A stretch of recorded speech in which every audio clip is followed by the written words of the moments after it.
There's a strange truth almost nobody tells you about building wealth.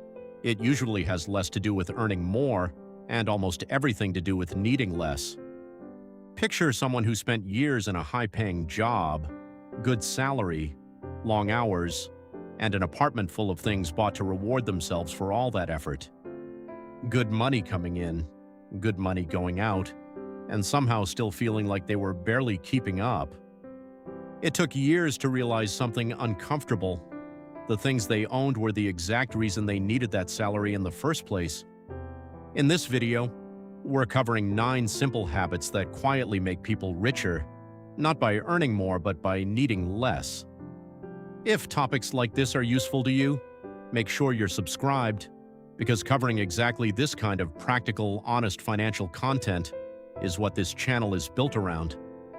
None of these habits require selling everything you own or moving into a tiny house.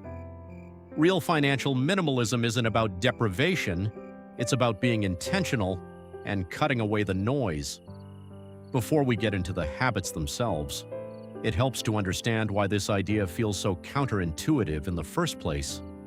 Almost everything around us pushes in the opposite direction. Advertising exists specifically to create desire for things we didn't know we wanted 5 minutes earlier. Social media constantly shows curated glimpses of other people's purchases, their upgrades, their newest thing. Even casual conversation with friends and coworkers often drifts naturally toward what's new, what's recently bought, what's coming next. None of this is accidental. Entire industries are built around convincing people that happiness sits just one purchase away, and the uncomfortable truth is that it usually works, at least temporarily. The dopamine hit from a new purchase is real, it just fades faster than expected, leaving behind not satisfaction, but simply a slightly emptier bank account and a slightly fuller closet. Financial minimalism isn't about resisting all of that through sheer willpower. It's about building systems and habits that make the better choice, the easier choice, almost automatically. That's exactly what these 10 habits are designed to do. Let's start with number 1. Give every dollar a job. Picture someone with 8 different bank accounts, a couple of checking accounts for the bonuses, a few savings accounts chasing the best interest rates, a credit card for the rewards. It felt smart at the time. In reality, they'd completely lost track of what was actually there. Here's the problem. Many of these accounts came with rules, minimum balances, a certain number of transactions each month. Miss them, and you lose the very benefit that made the account worth opening in the first place. More time gets spent managing the money than actually growing it. The fix is simple: 1 account for spending, 1 for investing, 1 for emergencies. That's it. Fewer accounts mean a clearer picture of your finances, less mental overhead, and more energy spent building wealth instead of juggling how to build it. This doesn't mean multiple accounts are always wrong. Some people genuinely thrive with a more complex system, as long as they're actually staying on top of every rule and requirement. But for most people, simplicity wins. Not because it's more sophisticated, but because it's actually sustainable long-term, in a way that an elaborate system chasing marginal interest rate differences usually isn't. Number 2, wear the same thing. Picture a closet completely full and still nothing to wear. Every morning, 10 minutes spent putting together an outfit, usually ending up picking the same 3 or 4 things anyway. The rest just sits there. A quiet reminder of money spent on things never actually used. Every decision uses a small amount of mental energy. The more decisions made throughout the day, the less capacity remains for the things that actually matter. Psychologists call this decision fatigue. It's part of why some of the most successful people wear nearly the same outfit every single day. Removing a trivial decision frees up mental space for everything else. The goal isn't a specific aesthetic, it's simply being deliberate about what you own and buying less of it. A smaller, better wardrobe almost always costs less over time than a large, constantly rotating one. This principle extends well beyond clothing too. Anywhere a small daily decision gets repeated over and over, simplifying it frees up mental energy for decisions that actually deserve that energy. Meal planning works the same way for many people, a rotating handful of go-to meals, rather than reinventing dinner from scratch every single night. Number 3. Ignore 99% of investment opportunities. One of the biggest mistakes new investors make is doing too much. That sounds backwards. So here's what it actually looks like. Joining a dozen trading groups, buying whatever a friend is buying, chasing whatever's being predicted as the next big thing online. Before long, checking the portfolio daily, losing sleep over every dip, making emotional decisions that cost far more than realized. Long-running studies consistently find that the average investor dramatically underperforms the market itself, not because of bad stock picks, but because of buying and selling at the wrong times. Frequent trading racks up fees, emotional decisions lead to buying high and selling low, and when things inevitably go wrong, many new investors give up entirely, easily the most expensive outcome of all. The minimalist approach to investing is the same as everything else on this list. Cut the noise. Keep it simple. A small number of broad, diversified investments held consistently over years has historically outperformed most attempts at clever, frequent trading, not because it's exciting, but precisely because it isn't. Number 4. Buy the best version once. One of the most common money mistakes is buying cheap versions of things used every day, replacing them constantly, and never adding up what that actually costs over time. A cheap version of a bag, a pair of shoes, a kitchen knife might feel like the sensible choice in the moment, but replace that item 3 or 4 times in the years a better version would have lasted, and the total cost, plus the waste generated, often ends up higher than buying quality once. For things used regularly, buying the best version reasonably affordable, then using it for as long as possible is usually the more cost-effective habit, even though it feels more expensive up front. Fewer things, better things, rather than lots of things met with vague dissatisfaction. This doesn't apply to everything, of course. Items used rarely or things that go out of style quickly don't necessarily benefit from this approach. The skill is in identifying which categories in your own life deserve the investment and which genuinely don't. Number 5. Unfollow the life you're not living anymore. Picture someone planning a wedding, following florists, dress designers, venue accounts, exciting at the time. Months after the wedding, still following all of them, scrolling through content that no longer has anything to do with life anymore. Worse, it creates a feeling of missing out on things nobody actually wants anymore. Social media isn't inherently harmful. Research has found it can genuinely improve well-being when used to connect with people who matter. The difference is intentionality about what gets consumed. Think about how much you've changed in the past 5 or 10 years, the seasons you've been through, different hobbies, different interests, different versions of yourself. Dozens of accounts followed during each era. How many have actually been unfollowed since? Doing a quick review every few months, asking simply, does this reflect the life I'm actually living today? Rarely takes long, and it tends to have a noticeable effect on both mood and spending. Once that nagging feeling of missing something quietly disappears. Number 6. Invest before you feel it. A recent major financial survey found that a striking percentage of households earning well into 6 figures still describe themselves as living paycheck to paycheck. Not struggling households, high-earning ones. That sounds almost impossible on the surface. How can someone earning that much have nothing left at the end of the month? But picture what happens after a first big raise. Within about 6 months, the entire increase gets absorbed. A nicer apartment, better dinners out, a gym membership barely used. None of it reckless. It simply happens. That's lifestyle creep. Spending naturally rises alongside income, and the brain quietly convinces itself that each new upgrade is a necessity. Even once the bigger expenses are covered, it can still feel like there's nothing left over, no further ahead than before. Here's one way to break that cycle. When income increases, commit to investing the majority of that increase before ever getting used to having it. Somewhere between 50 and 80% of any raise. Lifestyle barely changes because life continues fine on the old salary, but the gap between what's earned and what's spent starts quietly compounding in the background. Someone earning $80,000 who still lives like they're earning $50,000 has a $30,000 annual gap that can go straight into investments. Eventually, upgrading lifestyle becomes possible from a position of real financial strength rather than immediate impulse. Let's pause here and see what these first 6 habits look like when actually lived out. Because the difference they make rarely shows up overnight. It shows up over years in ways that are easy to miss while they're happening.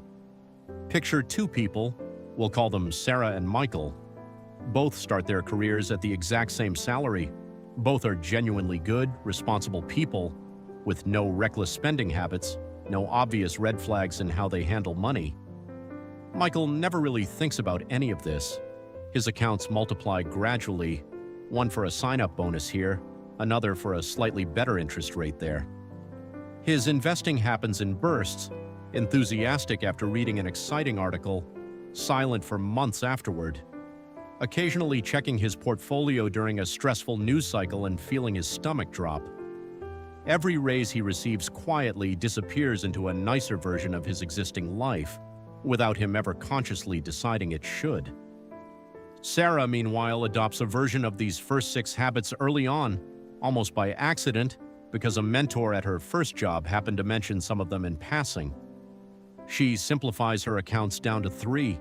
She sets up her investments once, automatically, and largely leaves them alone.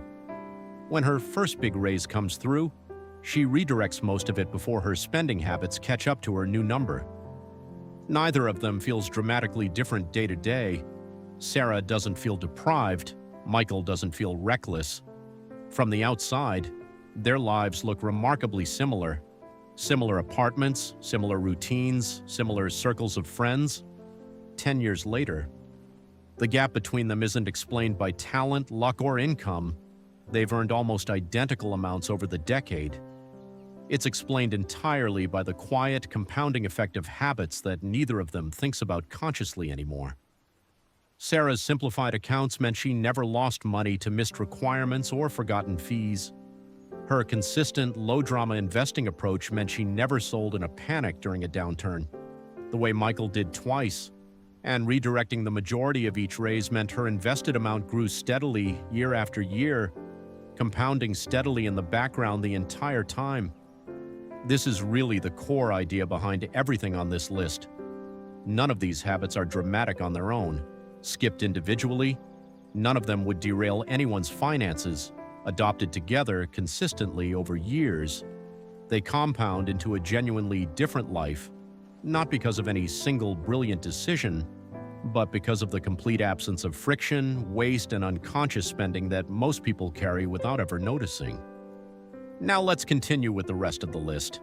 Number 7, say no like it's money. There are countless small things people do to save money, comparing prices online, driving to a different gas station to save a few cents per gallon. But how far would most people go to save time? Picture someone saying yes to almost everything: coffee catch-ups, meetings that could have been an email, favors agreed to simply because saying no felt awkward, a calendar completely full, but not actually under personal control. Other people were controlling it instead. Here's the lesson worth learning. Time is a far more precious resource than money. Money can be earned again, saved again, rebuilt again. A wasted afternoon is gone forever. Every hour that passes never returns, which makes how time gets spent arguably the most important financial decision anyone makes. Treating a calendar the way money gets treated, asking before saying yes to anything, is this something I actually choose to spend my time on, changes everything. Every yes to something that doesn't matter is a no to something that does. Number 8, declutter every season, not just spring. Decluttering experts have convinced millions of people to get rid of anything that doesn't bring genuine value, promising they'd never deal with that clutter again. But journalists who followed up with people years later found something surprising. Much of that clutter simply reappeared. One person even said their house was no better off than before they started. Picture doing a massive clear-out, donation bags, thrift store drop-offs, the whole process. It feels amazing in the moment. Then, 8 months later, realizing the space created has basically refilled itself completely. That's the problem with treating decluttering as a one-time event. The clear-out feels great, then life resumes, and slowly everything fills back up. Money gets spent not just on things that go unused again, but on organizers, storage bins, shelving to contain it all. Doing this same process every season rather than once a year forces regular confrontation with what's actually owned and actually used. It changes shopping habits too. After spending an afternoon sorting through wasted purchases, the last thing anyone wants is to replace that empty space with more stuff. Number 9, make buying annoying on purpose. Picture shopping apps sitting right there on a home screen, opened without even thinking while waiting for the kettle to boil, sitting on the train, lying in bed at midnight, not looking for anything specific, just browsing. Then something ends up in the cart, and because payment details are already saved, the purchase happens before really deciding it was even wanted. This isn't a willpower problem. Companies spend enormous resources engineering platforms to keep people scrolling longer and spending more. Signing up is always quick and easy. The friction is deliberately designed to work against the buyer, not for them. The fix is simply flipping that friction around, deleting shopping apps, removing saved payment details, making impulse purchases slightly harder. Opening a browser, finding the site, logging in, manually entering payment details. That extra 30 seconds to a minute of effort is enough to kill a surprising number of purchases that would have otherwise happened on autopilot. The best way to stop spending on things that aren't needed is often just making it slightly annoying to buy them in the first place. And number 10, the bonus habit worth ending on. Review your subscriptions like they're a job interview. Picture a typical bank statement, scanned quickly once a month at most. A streaming service here, a fitness app there, cloud storage for photos nobody's looked at in years. Individually, each one seems too small to matter. A few dollars, barely worth the mental effort of canceling. But subscriptions are specifically designed to be forgotten. Companies know that the moment of signing up is exciting, and the moment of actually using the service regularly often fades within weeks, yet the charge keeps recurring, month after month, year after year, long after the initial enthusiasm disappeared. Treating each subscription like a job interview means asking once every few months whether it would earn a spot if you were deciding today from scratch with full attention rather than simply continuing out of habit. Most people who do this exercise honestly find at least 2 or 3 subscriptions that wouldn't survive that question, quiet, recurring leaks that added up to real money over the months they went unnoticed. It's worth pointing out that these habits don't apply identically to everyone, regardless of income. For people earning less, several of these habits, particularly investing before feeling a raise and making buying deliberately harder, can feel like they carry more weight, simply because there's less room for error when money is already tight. Every dollar redirected does more relative work. For people earning significantly more, a different trap tends to appear. The assumption that these habits matter less because there's simply more money to absorb mistakes. This is precisely backwards. Higher earners are statistically more likely to experience lifestyle creep at scale, precisely because larger raises create larger amounts of money to quietly lose track of. A 5% lifestyle increase on a modest salary is a rounding error. The same percentage increase on a much larger salary can represent tens of thousands of dollars a year, disappearing just as invisibly. This is part of why the earlier survey finding about high earners living paycheck to paycheck tends to surprise people so much. Income alone was never the protective factor everyone assumes it to be. These habits matter across every income level, though the specific number attached to each one changes considerably. It's also worth naming a mistake that shows up often, once someone genuinely tries to apply habits like these. treating them as a moral test rather than a practical system. A missed week of decluttering, a subscription that slips through unnoticed for a few extra months, an impulse purchase that happens anyway despite the added friction. None of that means the whole approach has failed. Financial minimalism isn't a strict diet with a single slip-up ruining everything.